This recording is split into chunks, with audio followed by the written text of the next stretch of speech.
Hanya bertahan satu musim, gelandang asal Kroasia Mateo Kocijan memutuskan untuk meninggalkan Persib Bandung usai juara di Liga 1 2024 hingga 2025.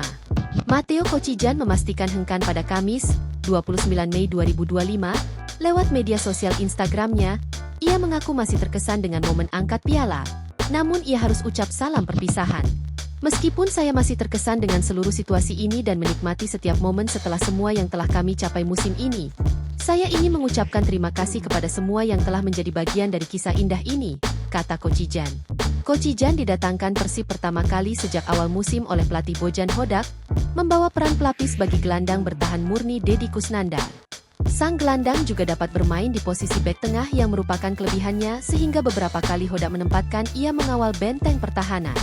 Pemain kelahiran Koprivnica 27 Maret 1995 ini terpukau dengan antusiasme Bobotoh selama ia berbaju Persib.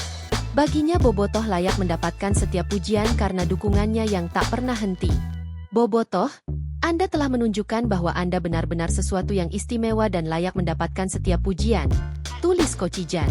Saya mohon maaf jika ada hal-hal negatif, ucapnya. Download Tribun X sekarang. Menghadirkan lokal menjadi Indonesia.